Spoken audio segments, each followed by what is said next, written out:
Mes amis scorpions, bonjour et bienvenue sur la chaîne Tarot à merveille. Pour votre tirage général, ceux qui me découvrent, soyez les bienvenus. J'espère que vous allez bien. Allez, c'est parti.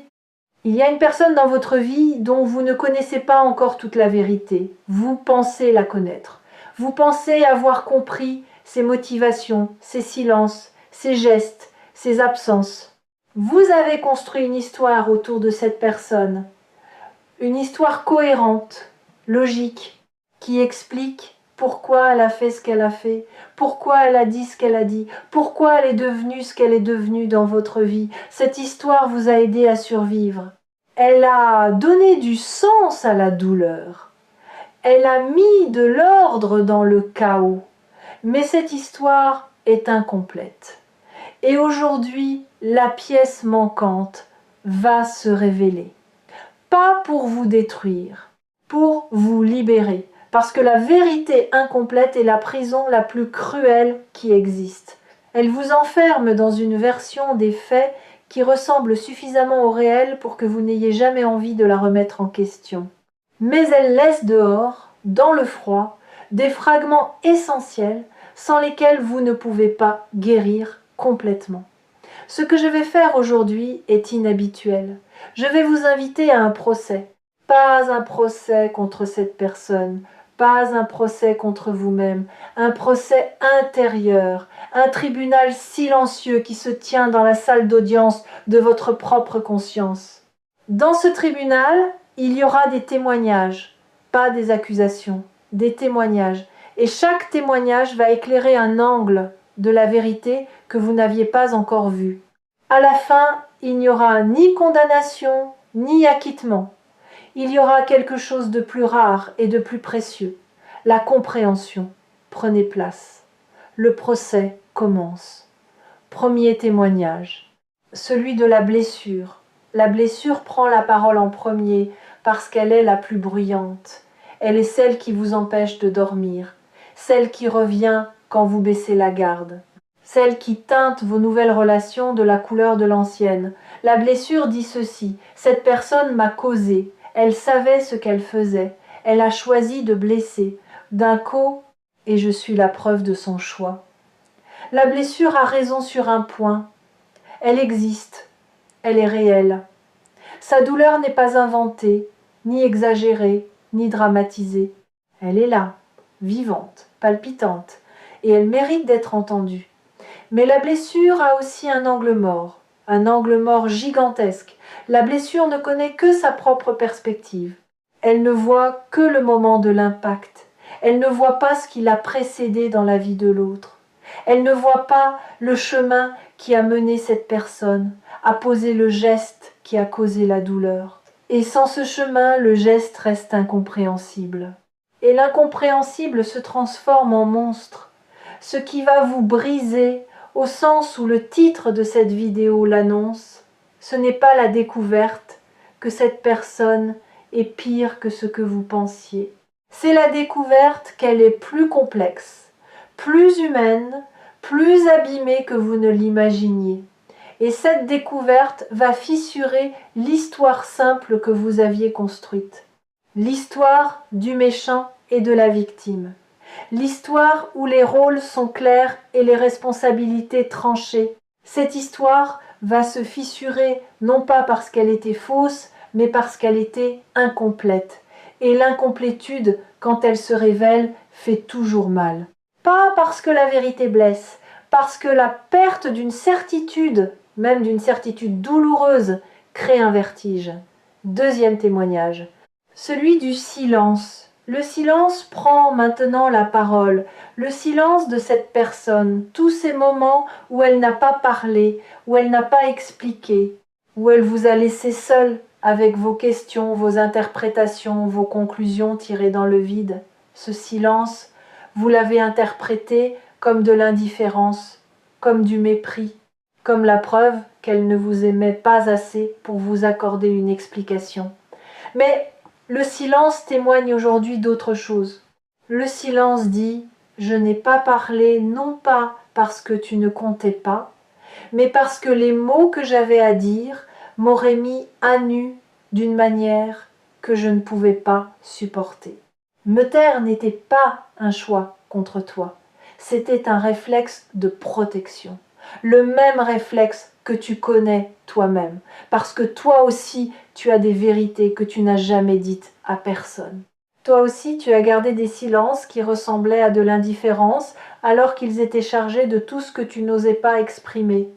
Ce témoignage est difficile à entendre, parce qu'il introduit de la symétrie là où vous aviez construit de l'opposition. Il dit que vous et cette personne êtes plus semblables que vous ne voulez l'admettre, que les mêmes peurs vous habitent, que les mêmes mécanismes vous gouvernent, que la différence entre vous n'est pas une différence de nature, mais une différence de circonstances. Et cette symétrie, quand elle se révèle, est déstabilisante. Parce qu'il est plus facile de juger quelqu'un quand on le perçoit comme fondamentalement différent de soi, quand on reconnaît ses propres failles dans l'autre, le jugement perd son tranchant. Et sans le tranchant du jugement, il ne reste que la compréhension nue. La compréhension qui ne choisit pas de camp, qui ne distribue pas les rôles, qui voit deux êtres humains pris dans la même tempête, chacun agrippé à son radeau de fortune, chacun convaincu que l'autre est la cause des vagues alors que les vagues étaient là bien avant leur rencontre.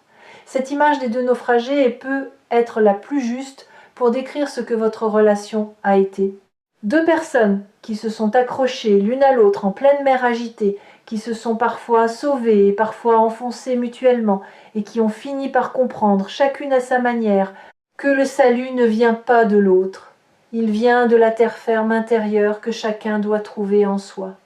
Troisième témoignage, celui du temps. Le temps prend la parole. Et le temps a une perspective que ni la blessure ni le silence ne possèdent. Le temps voit l'ensemble. Le temps dit ceci, ce que tu as vécu avec cette personne n'était pas un accident. Ce n'était pas une erreur de parcours. C'était un passage, un corridor nécessaire entre la personne que tu étais et la personne que tu es en train de devenir. Chaque interaction, chaque joie partagée, chaque douleur infligée, chaque silence subi, chaque regard échangé, tout cela t'a façonné, pas toujours de la manière que tu aurais choisi, mais toujours dans la direction de ta croissance. Le temps révèle aussi quelque chose que vous n'êtes être pas prêt à entendre. Cette personne, elle aussi, a été façonnée par vous. Votre présence dans sa vie l'a changée. Pas toujours positivement, peut être, mais profondément. Et les blessures que vous portez l'un de l'autre sont les marques d'une rencontre intense.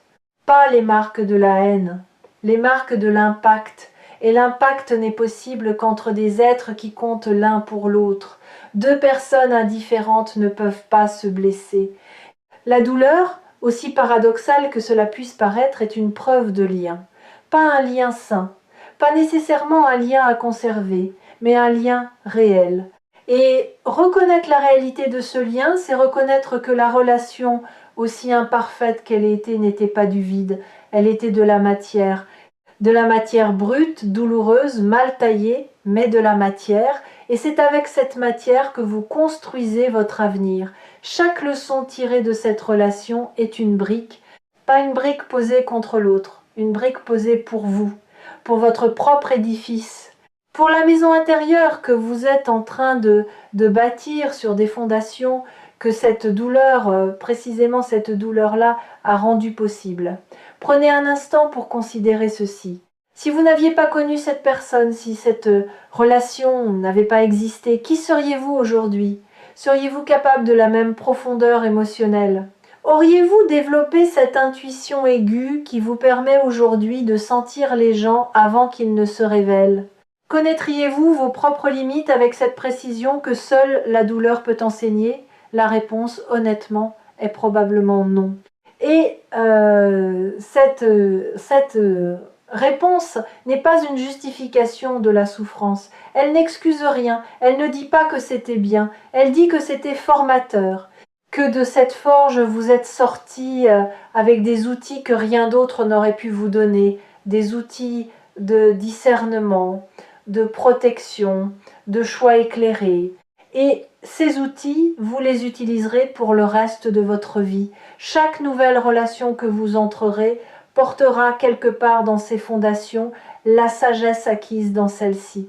Chaque nouvelle confiance que vous accorderez sera une confiance informée, pas aveugle. Une confiance qui sait ce qu'elle risque et qui choisit de risquer quand même, non par naïveté mais par courage. Quatrième témoignage, celui de l'ombre.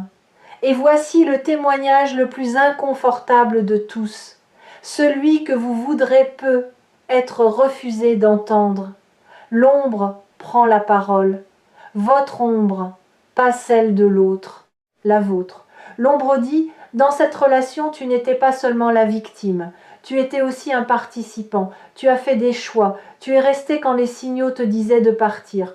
Tu as ignoré ce que ton instinct te hurlait, tu as accepté des miettes en les appelant un festin.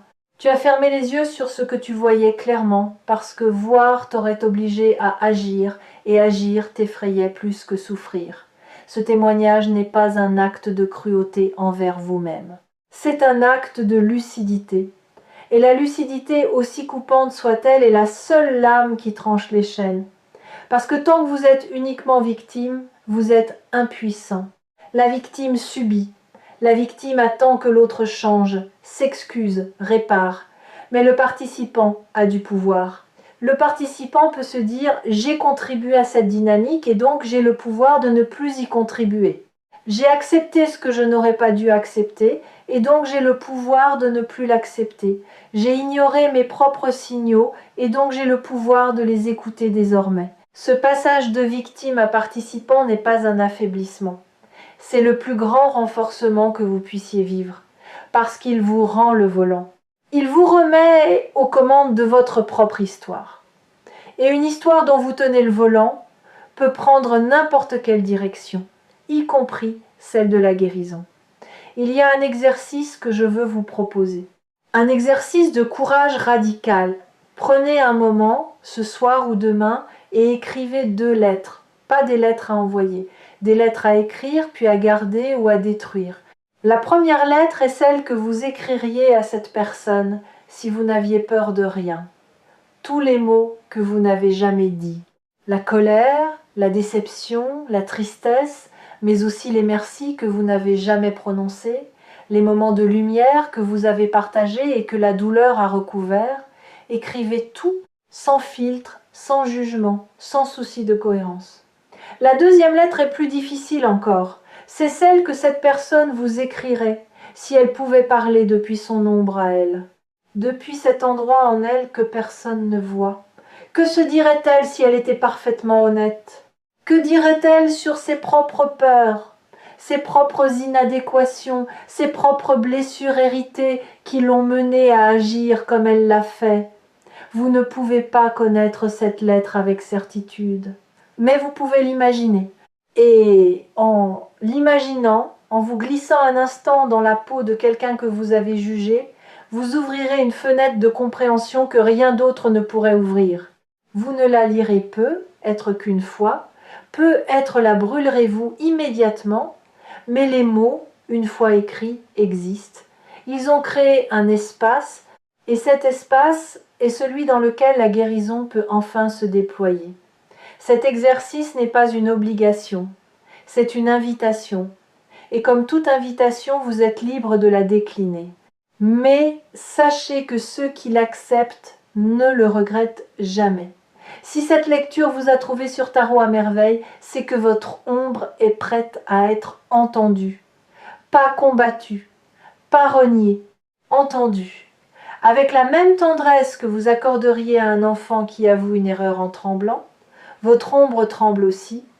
Elle a peur de votre jugement. Mais elle a encore plus peur de rester enfermée dans le silence parce que le silence de l'ombre est le terreau des répétitions. Et les répétitions, vous en avez assez.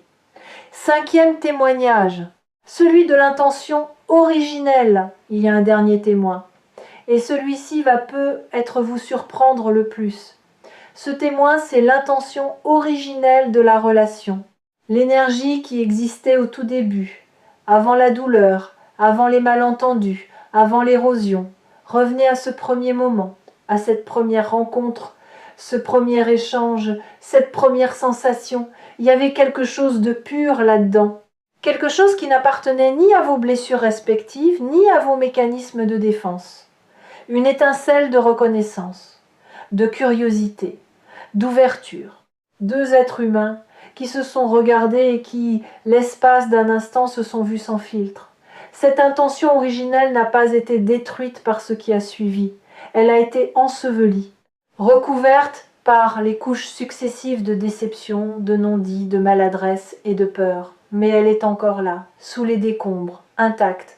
Et aujourd'hui, elle témoigne, elle dit « Ce qui a commencé entre vous n'était pas un mensonge. Le début était vrai. Et c'est parce que le début était vrai que la suite a fait si mal. On ne souffre pas de la fin de quelque chose de faux. On souffre de la fin de quelque chose de vrai qui n'a pas su se maintenir. Cette distinction est fondamentale. Elle vous libère de l'idée que tout était une illusion, que vous avez été dupe, que votre cœur vous a trompé. Non, votre cœur a vu quelque chose de réel. Et ce quelque chose de réel n'a pas survécu, pas parce qu'il était faux, mais parce que les deux personnes qui le portaient n'étaient pas encore prêtes à le soutenir, pas assez guéries, pas assez conscientes, pas assez libres de leur propre chaîne pour offrir à cette étincelle l'espace dont elle avait besoin pour devenir un feu durable. Et voici peut être la révélation la plus difficile de toutes. Si cette même rencontre se produisait aujourd'hui, avec la personne que vous êtes devenue, avec la conscience que vous avez acquise, avec les outils que cette douleur vous a forgés, l'histoire serait peut être différente. Non pas parce que l'autre aurait changé, parce que vous auriez changé, parce que vous auriez posé des limites là où vous aviez laissé passer, parce que vous parleriez là où vous aviez gardé le silence, parce que vous partiriez là où vous étiez resté par peur du vide. Cette prise de conscience n'est pas un regret, c'est une preuve de croissance. La preuve que vous n'êtes plus la personne qui a accepté ce qui était inacceptable, et cette preuve est votre diplôme. Le diplôme de l'école la plus dure et la plus efficace qui existe, celle de la relation humaine dans toute sa beauté féroce, le verdict. Les témoignages sont terminés, la blessure a parlé, le silence a témoigné, le temps a offert sa perspective, l'ombre s'est confessée, l'intention originelle a rappelé ce qui était vrai. Et maintenant, le verdict. Ce verdict n'est pas ce que vous attendez, il n'y a pas de coupable, il n'y a pas d'innocent. Il y a deux êtres humains blessés qui ont fait de leur mieux avec les outils qu'ils avaient, et leurs outils étaient abîmés, émoussés par leurs propres histoires, rouillés par leurs propres peurs. Ceux qu'ils ont construits ensemble portaient la marque de ces outils imparfaits, et le résultat naturellement était imparfait, le verdict et la compréhension. Et la compréhension ouvre une porte que le jugement garde verrouillée, la porte du lâcher-prise. Pas le lâcher-prise passif qui dit « tant pis, je m'en fiche ». Le lâcher-prise actif qui dit « je comprends ». Je ne cautionne pas, je ne reviens pas, mais je comprends. Et dans cette compréhension, je me libère du besoin de haïr, du besoin de punir, du besoin de rejouer la scène indéfiniment dans ma tête en cherchant ce que j'aurais dû dire, ce que j'aurais dû faire, ce que j'aurais dû voir. Ce lâcher-prise, c'est le changement dont parle le titre, le vrai changement. Pas le changement spectaculaire, le changement cellulaire. Celui qui se produit dans les couches les plus profondes de votre être et qui modifie, silencieusement mais irréversiblement, votre manière de porter le passé. Vous ne le portez plus sur vos épaules. Vous le portez dans votre poche, léger, accessible si vous avez besoin de vous rappeler la leçon, mais n'écrasant plus votre posture, ne déformant plus votre dos, ne pesant plus sur chaque pas que vous faites vers l'avant. Vous allez aussi découvrir quelque chose d'inattendu, de la gratitude, pas de la gratitude pour la douleur, jamais pour la douleur, mais de la gratitude pour ce que la douleur vous a révélé sur votre propre résistance, sur votre propre capacité à traverser l'invivable et à en sortir, non pas intact, car personne ne sort intact de l'amour vrai, mais entier. Il y a une différence immense entre être intact et être entier. Intact signifie que rien ne vous a touché. Entier signifie que tout vous a touché et que vous avez intégré chaque blessure, chaque leçon, chaque larme dans un tout cohérent. Vous n'êtes pas intact. Vous portez les marques, mais vous êtes entier. Et cette entièreté est votre plus grande victoire. Cette gratitude, quand elle viendra, ne sera pas forcée. Elle ne sera pas le résultat d'un exercice de pensée positive ou d'une injonction spirituelle à tout pardonner immédiatement. Elle viendra naturellement, doucement. Comme le soleil après une nuit d'orage, vous vous surprendrez à penser à cette personne et à ressentir au milieu de tout le reste un filet de reconnaissance pour le fait qu'elle ait existé dans votre vie. Pas pour ce qu'elle a fait, pour ce que sa présence a déclenché en vous, pour les couches de vous-même que cette relation a mises au jour, pour la force que vous ne saviez pas posséder et que seule cette épreuve pouvait réveiller. Ne forcez pas cette gratitude. Si elle ne vient pas aujourd'hui, elle viendra demain ou dans une semaine ou dans un mois, elle a son propre calendrier, mais quand elle viendra, accueillez-la, parce qu'elle est le dernier verrou qui saute, le dernier fil qui vous attachait au passé, et quand ce fil se rompt, vous êtes libre, véritablement libre. Libre non pas parce que vous avez oublié, mais parce que vous avez transformé le souvenir d'un poids en un enseignement. Quelque chose va se produire dans les jours qui suivent cette vidéo. Pas un événement extérieur, un mouvement intérieur. Vous allez penser à cette personne. Et pour la première fois, la pensée ne sera pas accompagnée de la charge habituelle, de la colère, de la tristesse, du ressentiment. La pensée viendra propre, neutre, presque légère, et vous remarquerez cette légèreté, vous la sentirez physiquement. Comme si on avait enlevé un sac de pierre de votre dos sans que vous vous en rendiez compte. Et à ce moment-là, vous saurez que la compréhension a fait son travail, que le procès est terminé, que le tribunal intérieur a rendu son verdict et que les portes de la salle d'audience se sont ouvertes. Et derrière ces portes, il y a le reste de votre vie, allégé de ce poids, enrichi de cette leçon, prête à accueillir des liens qui ne reproduiront pas les mêmes schémas parce que vous n'êtes plus la même personne. Vous êtes la personne qui a regardé la vérité en face, toute la vérité, y compris la sienne propre, et qui est restée debout. Les fidèles de tarot à merveille le savent. Les vérités les plus transformatrices sont rarement celles qu'on découvre sur les autres. Ce sont celles qu'on découvre sur soi-même à travers les autres. Et aujourd'hui, à travers cette personne, à travers cette relation, à travers cette douleur, c'est vous-même que vous avez découvert votre force, votre lucidité, votre capacité à transcender le jugement pour accéder à la compréhension. Et cette découverte vaut infiniment plus que n'importe quel verdict de culpabilité que vous auriez pu prononcer. La vérité vous a brisé, oui, elle a brisé l'histoire incomplète. Elle a brisé le cadre étroit dans lequel vous aviez enfermé cette relation. Elle a brisé l'illusion que la vie se divise proprement entre les bons et les méchants. Mais de cette brisure naît autre chose.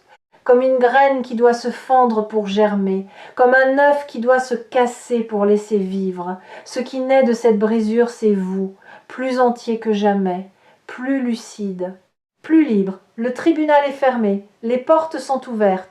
Et devant vous, un chemin que personne d'autre ne peut marcher, un chemin nettoyé de la rancune, allégé du ressentiment, éclairé par la compréhension. Ce chemin mène quelque part de précis. Il mène vers des relations d'un autre calibre, des relations où la transparence remplace le non-dit, où la vulnérabilité est accueillie et non punie, où la différence est explorée et non combattue. Des relations qui ne vous sauveront pas, parce que vous n'avez pas besoin d'être sauvé, mais qui vous accompagneront dans cette version de vous qui n'a plus peur de la vérité. Ces relations existent, elles vous attendent. Et elles ne pouvaient pas se manifester tant que l'ancienne blessure occupait tout l'espace. Maintenant que l'espace se libère, maintenant que le tribunal a rendu son verdict, et que la salle d'audience se vide, la place est faite pour du neuf, pour du vrai, pour du durable, marchez. Et si le souvenir de cette personne revient, saluez-le comme on salue un vieux professeur dont les méthodes étaient rudes, mais dont les leçons vous ont rendu plus sage que tout ce que la douceur aurait pu vous enseigner. N'oubliez pas que Tarot à merveille sera toujours là quand vous aurez besoin de retrouver cette salle d'audience intérieure, quand la blessure voudra reprendre la parole sans laisser les autres témoins s'exprimer. Revenez, réécoutez. Et laissez le verdict faire son travail. Il est doux, il est juste et il est définitivement de votre côté.